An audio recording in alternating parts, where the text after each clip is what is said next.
Yeah. So, one question was, what have you learned through touring as much as you have throughout your career, and what personal differences have you noticed on your first, so compared to your first runs, now, what's it like? That's a good question, and in some ways a slightly difficult one to answer because I started touring when I was 16. Yeah, that's my age. And I haven't really done anything else in my life. So, I mean, touring has shaped me. It's quite difficult to say exactly how because I am who I am. Yeah. Do you know what I mean? Excuse me. There's some basic stuff like I know how to sleep pretty much anywhere, and I know how to find toilets in almost any city quite quickly, and I know how to make a bed out of a pair of shoes and a jacket and that kind of thing. Yeah. So it's taught me a lot of self-reliance, I guess is what I'm trying to say with all of that. Yeah.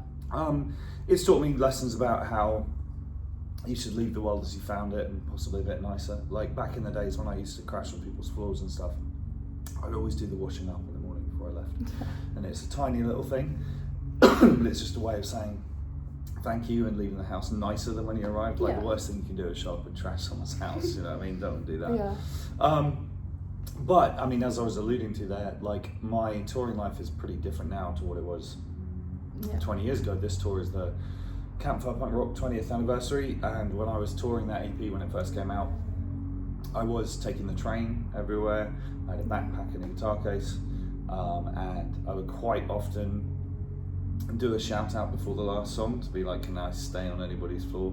Not everywhere. I mean, I mentioned just before we started recording, I've got family in Exeter, so Exeter was always fine. Yeah. It was all right, and London was always fine, and Winchester was always fine. But I remember being in Newcastle or something for the first time and just being like, can I sleep on someone's sofa, please? And sometimes, in fact, most of the time it was super cool, and I made lifelong friends and had great experiences. Nice. Once or twice it was less great. I did sleep on a park bench in the Forest of Dean once. That wasn't much fun. And I slept in a lay-by in Italy once. That wasn't fun either. But broadly speaking, I had cool experiences with it. These days, because what I do is more established, how do you want to put it? We have a tour bus parked outside, and I have a bed in the tour bus, so I will be sleeping there, and waking up in Nottingham. Cherry's just saying, So and I guess it's important to say as well that I'm 44 now, and I was in my early 20s when this all started, and there are physical differences. I'm sorry to be the bearer of bad news, but everything starts hurting after a certain point. Hangovers get worse, you're tired all the time, and your voice gets harder to maintain and that kind of thing. There was a time when I used to never take days off on tour. Really? I think I was. There's a tall laminate up in my bathroom at home that has 27 shows in a row without a day off. And the idea of doing that now just makes me want to weep. More than 4 in a row is too much for me now. Yeah, that's understandable. So things have changed as I've got older. But I mean, all of that said, I get up on a stage and I try and make people have a good time with my songs. Yeah. And I did that 20 years ago, and that's what I'm going to do for fun. Yeah, just on the note of the when you said about doing shows multiple days in a row, I watched your 50 States in 50 Days. Oh yeah. And when there was a rest day, it must have been so nice. It was a relief. It must have been. Even with that whole thing. I mean, I've got a bit of a rep for doing challenge stuff like that. Yeah. We did the world record 15 shows in 24 hours, which I wouldn't recommend. Although it's also worth saying that if anybody else wants to try and beat that record, please do, and I will meet you at the finish line with a Lucozade and a hug or something. Do you know what I mean? But I mean, I'm doing fewer and fewer things like that as I get older, just because it's getting. I've had the experience. Is that nice? Yeah, I mean, cool to have done, but I never need to do either of those two things ever again. It's done that in the past. Yeah. Another question was, does having an audience make it harder for you to remain open and introspective in your songs, and how do you mentally juggle knowing their eyes on your work? That's a good question. It's quite deep, I like that. I feel like the only honest audience for art generally is your own best judgment, right? You shouldn't be writing songs to please a crowd, please a record label, to try and please a partner, to get on a radio playlist, or any of that sort of shit. You should write what you think is good. And that is easier at the beginning because no one's paying attention. So you just do what feels good to you and you share it with the world, and hopefully it connects with some people. Because that is the second part of it, is that sense of connection. Art is a form of communication. But there's definitely a moment when you suddenly find yourself thinking about, well, what are people going to say about this? Yeah. You know, because you've got used to people having things to say about what you said last time around. And I guess you just have to sort of build kind of structure and routine into your creative process in such a way that you shut all of that stuff out. Yeah. It's not always possible, you know, and there are days when, and I have to say, I think social media is the worst thing that's happened to the human race in the last 5 centuries, and to art in particular, because, you know, you slave your life away on a piece of art, you put it out into the world, and some arsehole listens to it for 30 seconds and then says something utterly cruel about it, and it makes you go, why am I doing this? Why do I even bother?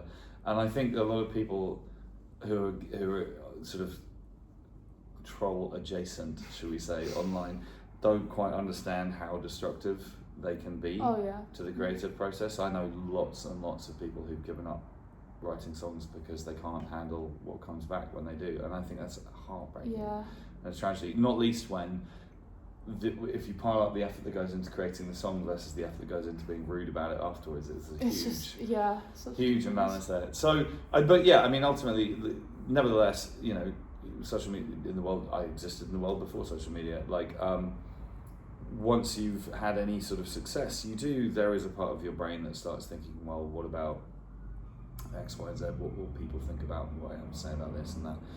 And you have to just sort of try quite hard to trust your own instincts and to let your own judgment be the arbiter. And there are days, I mean, I write in a very sort of naked confessional style, you know, I always have done. And I've written a lot about my own failings in life, and it can get weird sometimes. Like, I've got a song called Plain Sailing Weather, which is all about me being a terrible dickhead, and you play it live and people sing along, and it's a bit like, you sing along because you recognise yourself in the lyrics, or because you agree that I'm a dickhead? Do you know what I mean? It's like, what are you cheering for right now? But yeah, I mean, like I say, you just have to try and find ways to protect it. Yeah, so like what you think of it yourself.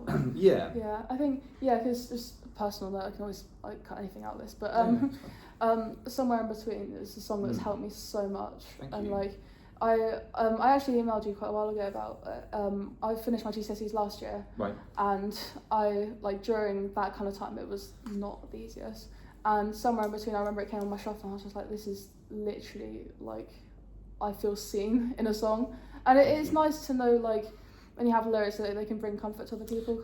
I mean, I think yes, it is. And first of all, thank you so much for saying that. You made my day.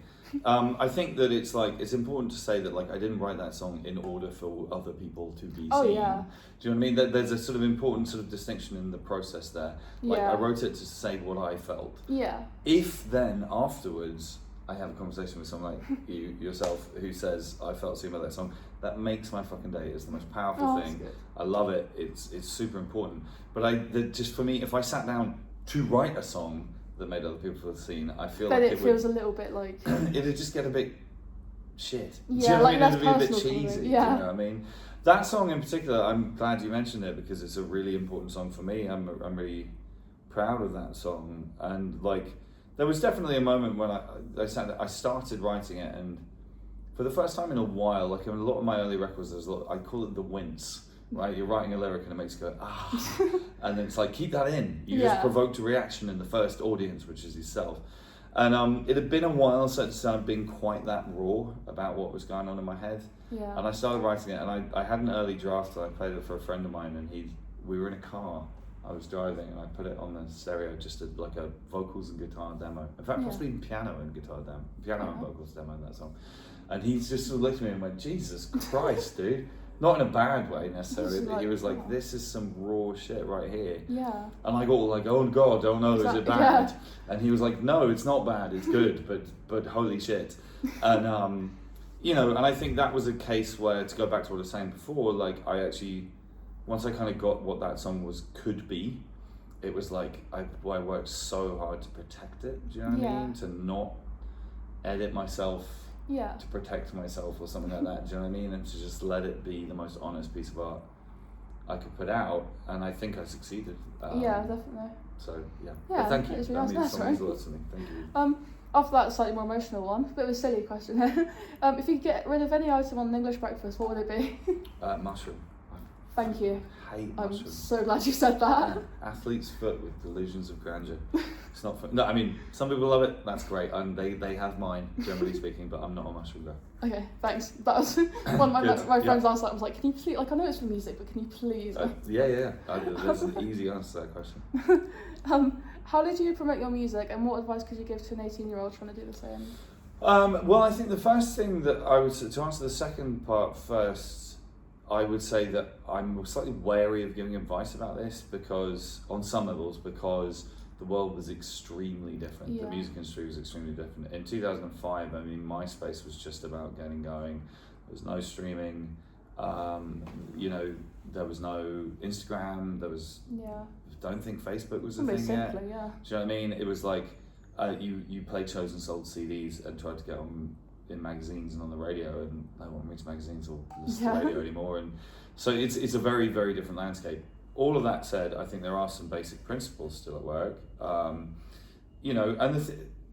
we'll come to the important part at the end. You want to try and make what you do memorable, make it unique, make it stand out, and give people a way of remembering you. One of the smartest things I ever did was I had a mate who worked at a factory that did buttons, and he managed to run me off I think it was 2,000 pin buttons that said Frank Turner is my new best friend.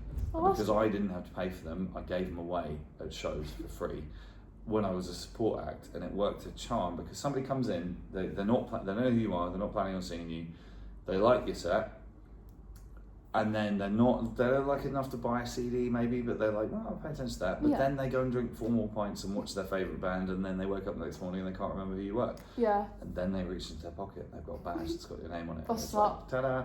So people nowadays I know that people do like QR codes and all that sort of thing. And so there is, but yeah, it's sort of being memorable. But I mean, ultimately, I'm quite old-fashioned in the sense that I think that the most important thing you can do to promote your music is make it as good as you can. Yeah. Because you can have the best game in the world on TikTok or whatever, or badges or QR codes or whatever it might be, but if you're not any good, then what's the point? You know what I mean? And ultimately, there is all this, and has always been all this promotional kind of sort of cloud around making music, but people like good bands. Yeah. And it's like, ultimately, all of us, very much including me, can only do your best. But make sure you are doing your best. Yeah. Do you know what I mean? Try and improve what you do, because it is unfortunately not true that if you're good, then eventually good will out. But it's not 100% true, but it's sort of true. If you're a good band, people will notice. If you're a good songwriter, people will notice. Yeah, that's really good. Silly question there. This is one of my ones. I was quite curious about this. If you have any collaborations or guest appearances in your songs, do you immediately know who you want and when during the writing process, or does that kind of come later? It depends, I think is the answer to that. In some instances, like to pick an example, I have a song called Silent Key, which has it's about a woman called Krista McAuliffe who died on the Challenger space shuttle disaster, and there's a part of the song that's kind of in her voice, and I wanted a female voice to sing that, and so I didn't have a specific person. I just knew I wanted I had a type of voice in mind. Do you know what I mean? But I knew it just couldn't be me. And we went around the houses on that and tried a few different people, and eventually found Esme Patterson, who's incredible.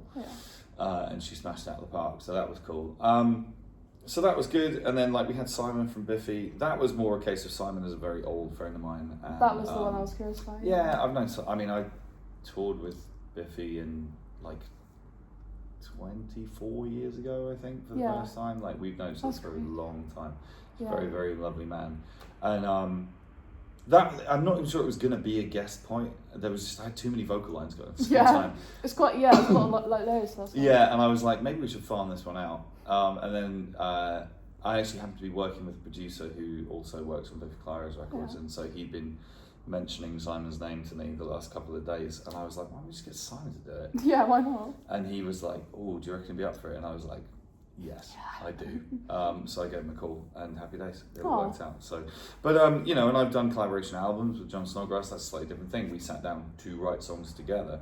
Yeah. So that's different, obviously. I haven't done that much collaboration stuff though, in all honesty. I know a lot of people for a lot of acts, it's very much the thing these days. I think particularly more in like the hip hop world as well. It has been for a long time, and I sort of respect that. But like I've always been a bit more of a kind of lone wolf creatively. Do you know what I mean? I just sort of do my thing and there you go, and hope people like it. Yeah, that's like go back to Resurrection. So I remember when FTHC came out and I listened to it, and was like, is that Simon? Like, is Simon actually on there? And it was nice. But he's awesome. He is really cool. Yeah, I was on Radio 1 with Biffy once, and I was talking to him, and he was so kind. It's like it's nice to know that someone like as famous as someone could be. Like, it's nice to know down to earth. He is and has always been a very nice man. Yeah, he's really nice. Yeah. What questions have we got? Have you developed any lyric writing patterns in certain themes or topics as your career's evolved? Yes, and I've been trying to.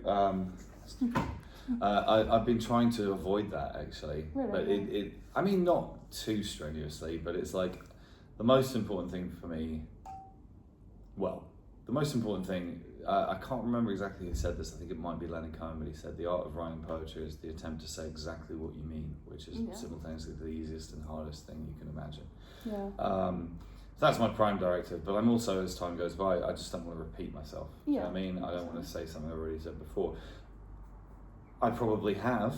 I've written a lot of songs, and there are definitely some songs in my catalogue that, looking back, feel like trial runs for something that came a bit later, thematically.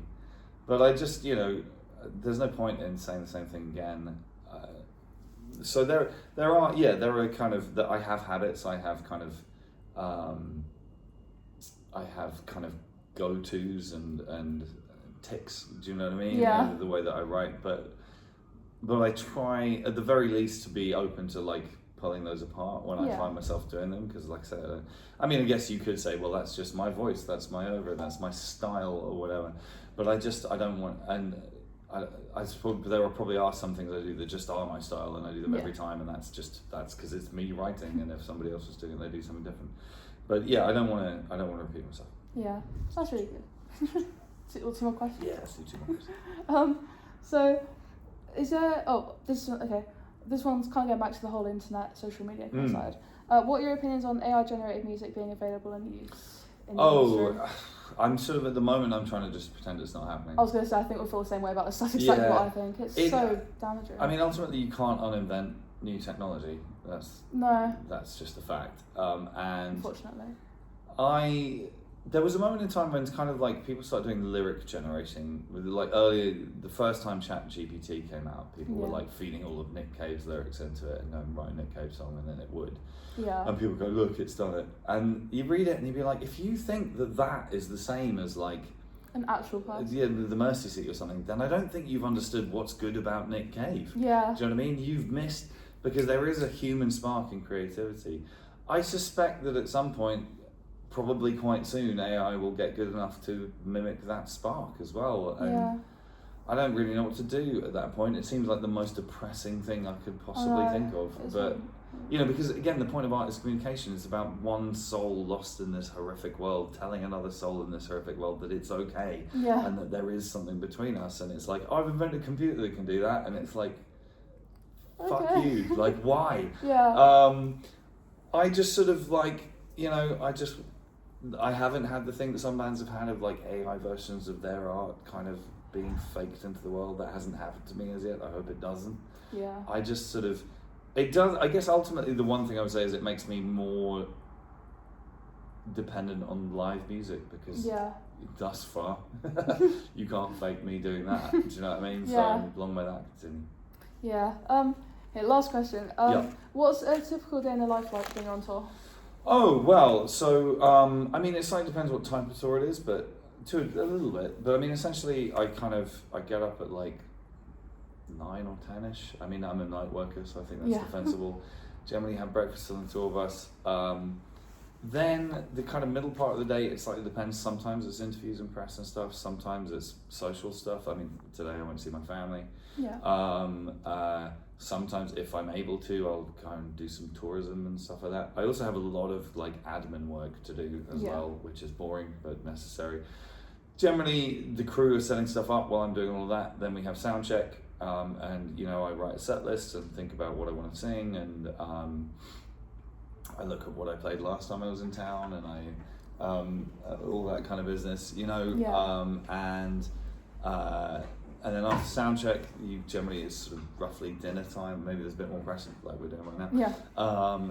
You have some food, and then you kind of like start warming up for the show. Which, as I said at the beginning, you get older, things change. Like it gets harder. I have to warm up my voice for longer. I have to kind of stretch out my broken body because I damaged my back a long time ago.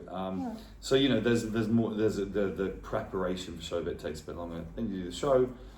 And then there's a fair amount of kind of wind down time from the show because you sort of come off and you're buzzing, you know. Yeah, and like the adrenaline must be right. Yeah, and you've got to kind of like settle down, and maybe if friends came to the show, maybe I'll catch up for a bit. You know, maybe usually have a post-show pizza. That tends to be part of my day. And then generally sort of go to bed about 1, 2 in the morning, something like that. And that is a typical day. Oh, that sounds pretty good, yeah. Yeah, it's not a bad way to live. I've got no complaints about it. No, that must be nice. Well, thank you so much for your time. Thank you. It's been really fun. Thank you very much. It was really nice. Cool. Awesome. One thing,